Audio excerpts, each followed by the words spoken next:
making friends. You gotta show yourself. The reason why some of you ain't got no friends, because you're mean and you're nasty. Lord have mercy. You're judgmental, and nobody's gonna deal with that. You gotta be willing to let the guards down and let somebody be your friend. This is why there is so much confusion in the language of friendship, because we automatically assume that each other understands what our parts is in the friendship. Now let's make it clear that when you do not know really how to be a friend, it will run over into your friendship even with men. You will learn how to be a lover first before you are a friend. Y'all don't hear what I'm saying.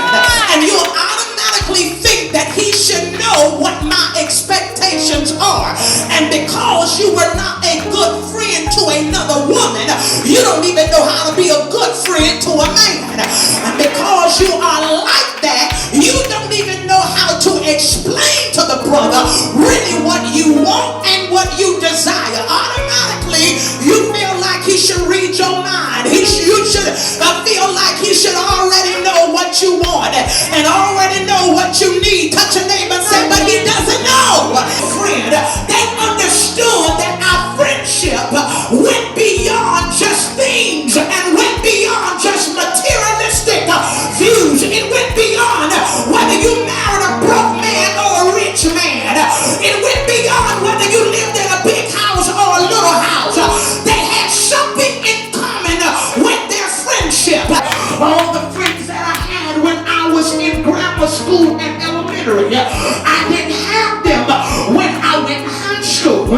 All the girlfriends that I had in high school and college, I didn't have them when I got in my late 20s. All the girlfriends that were even in my wedding party are not close to me when I got married over 18 years ago. Now God has narrowed down the 5 girls to 1 girlfriend that wasn't even a part of that group. There are some people that you're trying to drag into your next season in your life that perhaps God does not want them to be a part of your transition. That some of us want to take certain people with us, but God's not going to allow those people to come with us. You got to understand that whenever God gets ready to transition you, you got to beware of friends who are only there to draw out of you and not pour into you. You need friends that are going to invest in you as much as you have invested in them. Y'all don't want to talk to me. There are some friends that are only there for you to pay their bills, to bail them out, to help them buy Pampers, to help them buy milk, to do this and that. But when you get down there, nowhere to be found. That's really not a friend, because a real friend is not trying to get something from you. Are you hear what I'm saying? And another thing is, even if that friend does something for you, that friend is not holding it over your head, constantly reminding you of what they did. Because a friend will give you money, walk away, and don't think nothing about it. A friend is closer than a brother.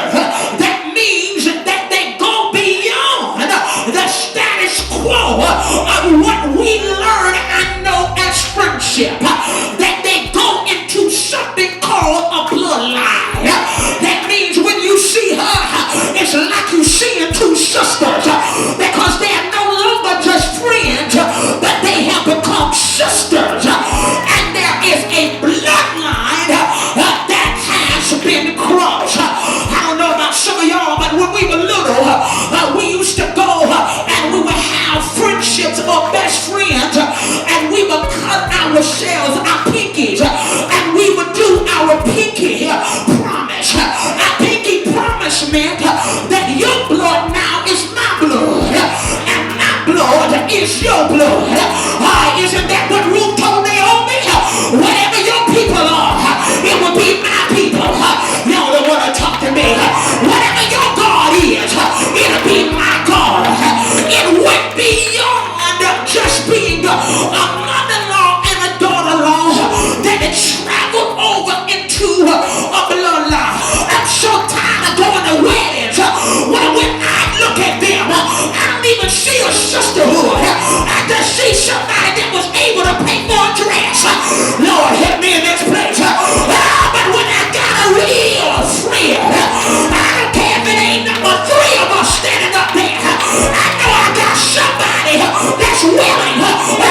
relationship.